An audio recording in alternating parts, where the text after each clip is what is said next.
ধন্যবাদ জানাই। সকল ভক্তবৃন্দের চরণে প্রণাম জানিয়ে ওম চিন্ময়ং ব্যাপিতং সর্বং ত্রৈলোক্যং সচরাচরম তৎপদং দর্শিতং येन তস্मै শ্রী গুরবে নমঃ। 2023 সালের জুন মাসের কথা বলছি। কামাখ্যায় আছি, অম্বুবাচী পড়ে গেছে। এই কামাখ্যার বিশেষত্ব আলাদা করে বলার কিছু নেই। আমার কাছে খুব স্পেশাল এই দিনগুলো। বাবার কৃপায়, বাবার শিক্ষায় কিভাবে ভক্তদের সঙ্গে ছোট ঘরে একটা অজানা পরিবেশে জানিয়ে গুছিয়ে বাস করতে হয়, মানিয়ে নিতে হয়, এইভাবে যে 10-11 দিন ধরে সবার সাথে আনন্দে থাকা, এই অভিজ্ঞতা তার স্মৃতি রোমন্থন করলেও আমি আনন্দে থাকি আর কি। 24শে জুন 2023 অম্বুবাচী দ্বিতীয় দিন শনিবারে ভোর 5টার সময় মন্দিরে চলে যাই। মন্দিরে 3 বার প্রদক্ষিণ করে জপ করতে থাকি আর কি। জপ করতে করতে প্রদক্ষিণ করা, এবং চারপাশে সবাইকে দেখছি, অনেকেই আছেন ওখানে বসে বসে তপস্যা করছেন, সাধনা করছেন, এবং আমাদের ভক্তরা এবং অন্যান্য অনেক ভক্তরা তখন ভোরবেলা প্রদক্ষিণ করছেন, বাইরে দিয়ে জপ করছেন।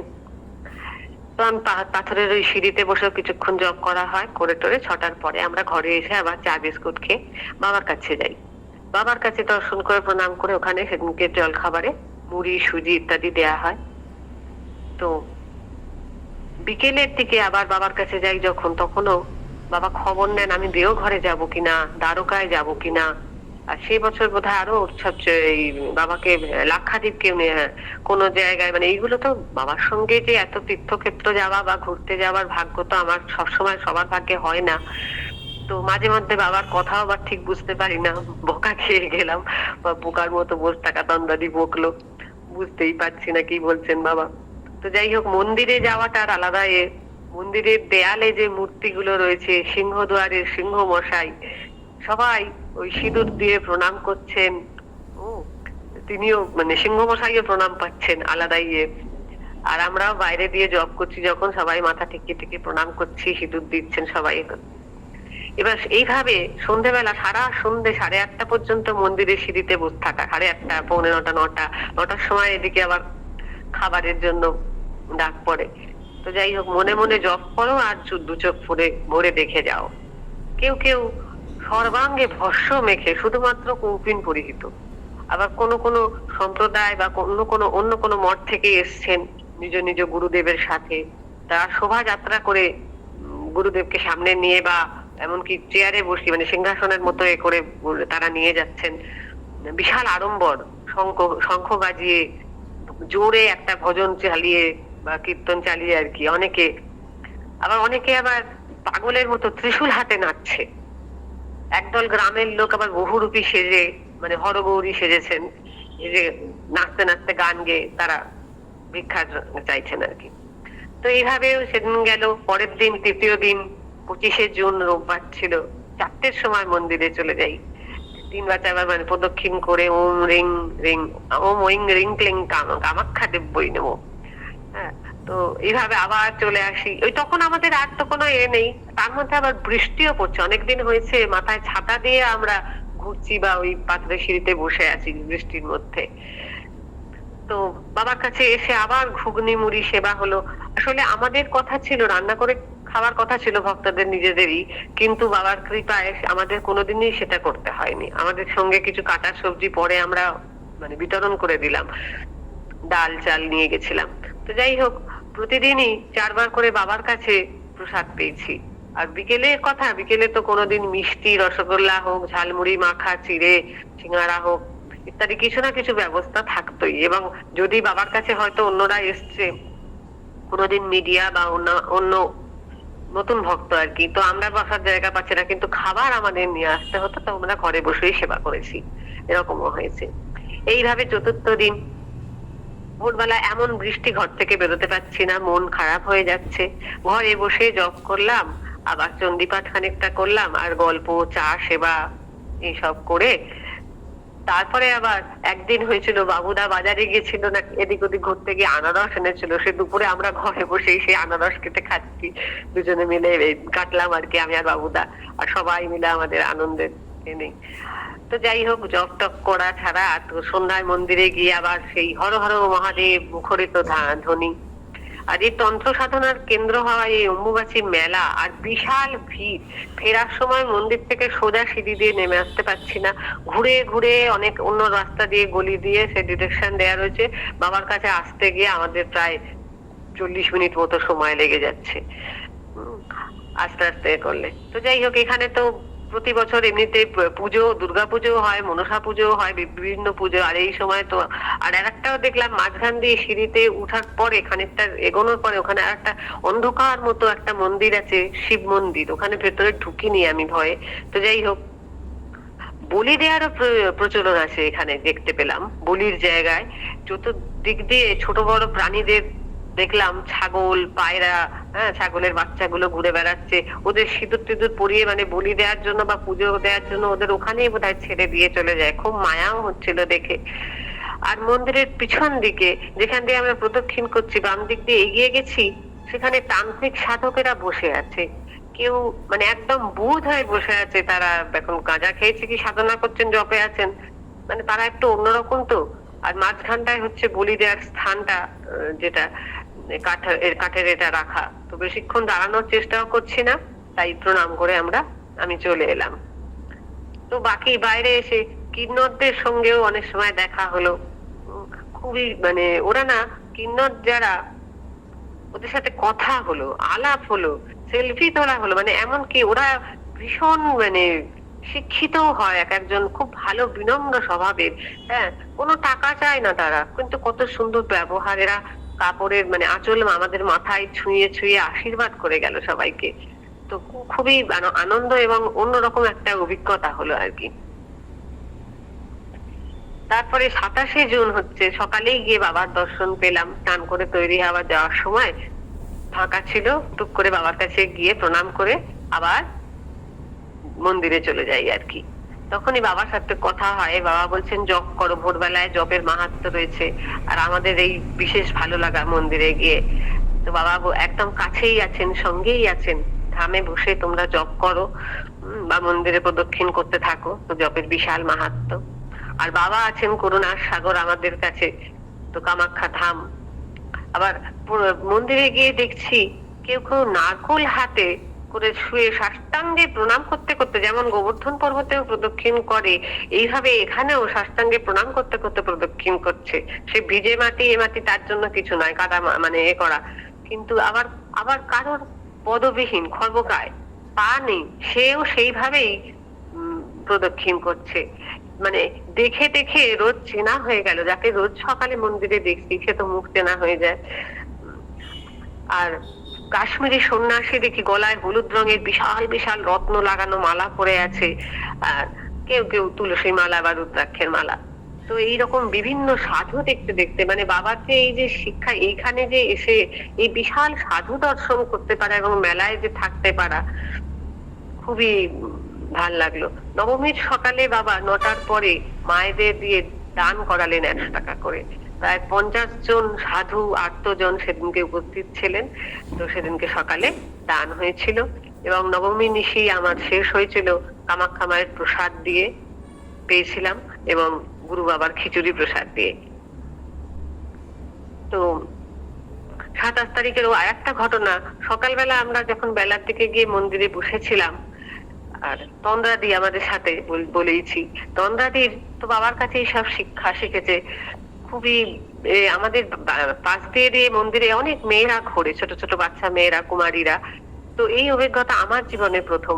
আমরা দুটি মেয়েকে ডাকি এবং আমরা হঠাৎই এটা ঠিক করে কয়েকজন মিলে বলে বুঝিয়ে, তাদের মাকে তো খুঁজে পাওয়া যায় না, ওই মন্দিরের পাথরের সিঁড়িতে বসিয়েই তাকে, আমরা নিজেরা প্যারা বিস্কুট একটু কিনে আনি, তো তাকে বসিয়ে আলতা টিপ পরিয়ে মাথার উপর ওড়না দিয়ে আমরা সবাই ঘরের মেয়ের মতো তাদের দুজনকে পুজো করি, খুব আনন্দ পাই, সামান্য প্রণামী দিই, মানে মেয়েটিও খুব খুশি হয়। তো এটা একটা নতুন অভিজ্ঞতা আমার কাছে। তো সেদিনকেই করেছিলাম নবমীর দিন। তো এবার 28 তারিখের কথায় চলে যাচ্ছে। 28 তারিখ হচ্ছে দশমী।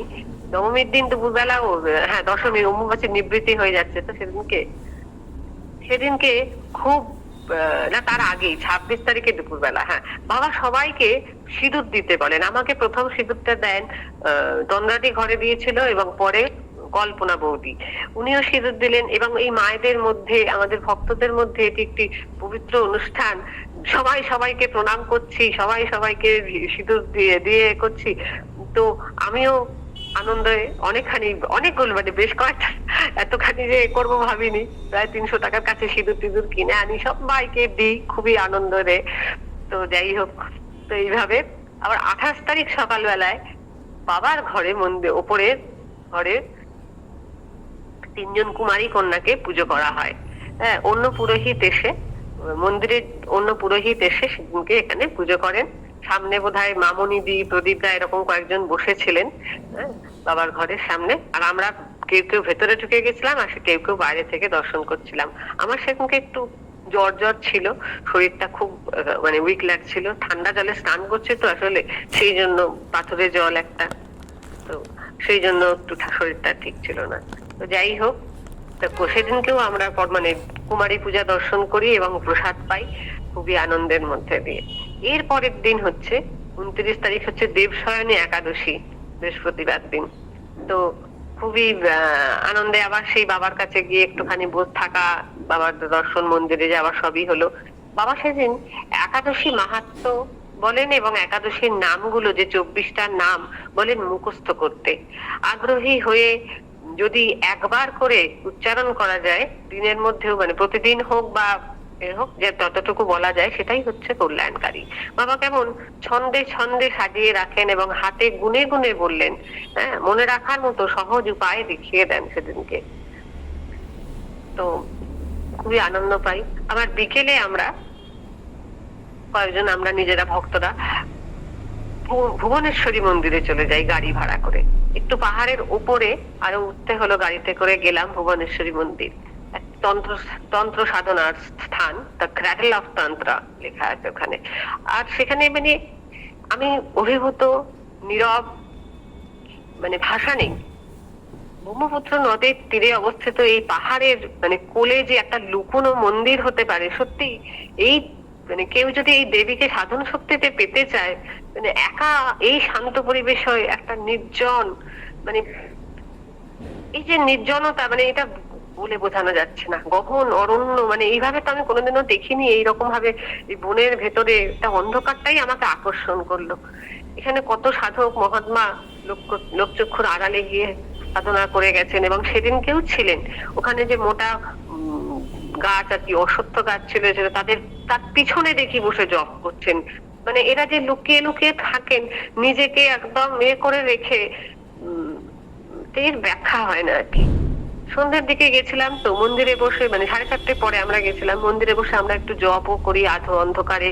মন্দিরের পাশে ওই অশ্বত্থ গাছের পাশে গিয়ে, নদীর ধারে পাঁচিল দেয়া, একটু থাকতে বেশিক্ষণ বারণ করছিল, কারণ 5টা 5:30টার পরে আরোই অন্ধকার হয়ে গেছিল। সেই গাছের ডালে সব ভক্তের মানত করা সুতো ফুতো বাঁধা, গেরুয়াধারী সন্ন্যাসীরাও সবাই বসে রয়েছে, ধ্যান করছে বাইরেও, মন্দিরের চাতালে আর কি, যায় বাইরের দিকে। তারপর ফিরলাম, ফেরার পথে আমরা কেদারেশ্বর দেবালয় দেখলাম, শিব মন্দিরে। ওখানে তন্দ্রাদি এবং আমরাও সবাই ধূপ দ্বীপ দান করলাম। তারপরে আমার ইচ্ছা হলো আমি কোন শ্মশানে যাব। বাবার সাথে তো কোনো জায়গায় যাইনি, একটা শ্মশান ছিল ওখান দিয়ে নেমে, কি শ্মশানের নামটা, আমি গেছিলাম সেখানে প্রায় সন্ধে 6:30 নাগাদ। হ্যাঁ, তো দিনের আলো অল্প সামান্য ছিল। শ্রী শ্মশান কালী মন্দির লেখা, মা কালীর মন্দির, ছোট একটা সিঁদুর মাখা মূর্তি, ত্রিশূল দাঁড় করানো, এবং একটা মিশমিশে কালো একটা মানে বেশ বড় কুকুর, আর বাচ্চা কুকুরগুলো আশেপাশে ডেকেই চলছে তখন, মানে একটা আলাদা রকম পরিবেশ শ্মশানের মধ্যে। তো বারণ করলো তন্দ্রাদি, যাই হোক আমি তাও না মেনে শ্মশানে ঢুকে প্রণাম করে জলদি করে বেরিয়ে এলাম। এসে বাবার কাছে গেলাম, অনেকে বাইরের লোকজন ছিল, বাবা আমাদের আম খেতে বললেন। এইভাবে বিশ্রাম নিয়ে আবার মন্দিরে চলে গেলাম, একটু করে আবার মন্দিরে গেলাম। সেই 69-70টা সিঁড়ি মন্দিরের প্রাঙ্গণে যেতে গেলে, তখন মন্দির খুলে গেছে, অম্বুবাচীর নিবৃত্তি হয়েছে। তো তখন আমরা মন্দিরে ঢুকেছিলাম এবং ভেতরে ঢুকে আমার মনে আছে নাট মন্দির পেরিয়ে ভেতরে গেলাম, অঞ্জলিদি সঙ্গে ছিল। সেটা পরের দিন ভোরবেলাতেও গেছি, 30/6 শুক্রবার সকালে। সেটা পরের দিন মন্দিরেও গেছি, সেদিনকেও গেছি। আর ডান দিকে পিলারের আড়ালে ওখানে একটা জিনিস মনে পড়ছে, রাম ঠাকুরের মূর্তি, রাম ঠাকুরের ছবি টবি দিয়ে একজন শিষ্যের নাম লেখা দিয়ে, না মানে ওনার নামটা লেখা ছিল বলে একটা ফলক স্থাপন করা ছিল। তো ওখানে আমরা প্রণাম জানাই। আর সারাক্ষণ বিশাল বিশাল, আপনারা জানেন, সেই তেলের দিয়ে বড় একটা বাটির প্রদীপ আর কি, অনেকখানি তেল দেয়া, সেই জ্বলছে। তো আমাদের এবার চলে যাওয়ার সময় খুব মনটাও খারাপ হয়ে যাচ্ছে। 30 তারিখে আজ বাবার প্রসাদ পেলাম মামনিদির হাতে রান্না, তারপরে ডাল ভাত তরকারি করলা সিদ্ধ টুকরো দিয়ে সব দিয়ে একসাথে মেখে সঞ্চিতা দিয়ে আমাদের প্রসাদ গুলো এগিয়ে দিলেন, আমরা ভাগ করে সবাই পেলাম। তো বাবার কাছে প্রণাম জানিয়ে এবারে ফিরে যাব কলকাতায়। আমি বাবাকে প্রণাম করতে গিয়ে সকালবেলা, বাবা আমি কি ভুল করেছি, অপরাধ করেছি, একটু ক্ষমা করো আমাকে। তো বলাতেই বাবা কি কৌতুক, বাবা আমার বাবার মুখটা খালি মনে পড়ছে, খুব জোর হেসে উঠলেন এবং হাততালি দিয়ে আমাকে বললেন, আমি কি তোমার অপরাধ লিখে রেখেছি? যাও মামনির কাছে যাও, তোমার তোমার সব অপরাধ লিখে রেখেছে। আমারও হাসি পেয়ে গেল বাবাকে দেখে। প্রণাম করে আবার মামনিদির কাছে গেছি, মামনিদি বাবা বলেছেন তুমি লিখে রেখেছো। তো মামনিদিও একচোট হাসলেন, অন্নপূর্ণা দি সবার সাথে একটু করে বলে, আমি কি করে লিখে রাখবো, আমি তো কাজে ব্যস্ত আছি। তো এইভাবে সেদিনকে আবার আমাদের নেমে আসার পালা। সেদিনকে বিকেলের দিকে আমাদের ট্রেন ছিল। তো নিচে নামার পথে আবার একটা দেখলাম পূর্ণানন্দ পরমহংস কোন আশ্রম ছিল, এক ঝলক দেখলাম। এই যে জঙ্গলে ঘেরা আনাচে কানাচে শক্তি সাধনা স্থল, এই পাহাড়ের চূড়ায় যে কিভাবে মানে এই যে মন্দিরগুলো, এর নিস্তব্ধতাটাই আমাকে গ্রাস করে নিচ্ছিল। মনে হচ্ছিল না মানে যদি আরো কিছুদিন থাকতে পারি। জানি না, আমাকে এখনো টানে কামাখ্যা মন্দির। সেখানে উপস্থিত হতে পারলেই যেন আলাদা শান্তি। আর সিঁড়ির মাহাত্ম্য আর কি বলবো, সিঁড়িতে গিয়ে যেন বসলে, মন্দিরের গর্ভগৃহে নাইবা যেতে পারলাম, যেতে চাইও না, হৃদয়ের গর্ভগৃহে মাকে বসিয়ে গুরুদেবকে বসিয়ে বাবার আশীর্বাদ পেয়ে আনন্দ নিয়ে যদি থাকতে পারি, আর কি বলবো, খুবই মানে যাবার দিনে এই কথাটাই জানিয়ে যাই যে যা চেয়েছি যা পেয়েছি তুলনা তার নাই। বাড়িতে ফিরে এলাম 1 জুলাই। কলকাতার ভিড়ে ব্যস্ত জনজোয়ারে হারিয়ে যাওয়া, কিন্তু এগুলো সবই যেন মিথ্যে মনে হয়। গুরু বাবার যে টান, এই যে কি করে বোঝানো যায়, এই যে 7 জনে মিলে এতদিন থেকে এলাম, একটা মনে হচ্ছে কি যেন পাচ্ছি না, এই আমার আমি যেন কি মিস করছি মনে হচ্ছে। এই মনটাকে যে কিভাবে কন্ট্রোল করা যায়, তার কোণে যে সরিয়ে রাখা যায়, কোথায় আছে আমার পরিবার, আমার কোথায় পুত্র, সংসারী মন ফিরে এসে আবার যে কলকাতায় বসাবো, কবে আবার গুরুদেব ডাকবেন তার প্রতীক্ষায় থাকলাম। প্রণাম। আজকের পাঠ শেষ করলাম। প্রণাম।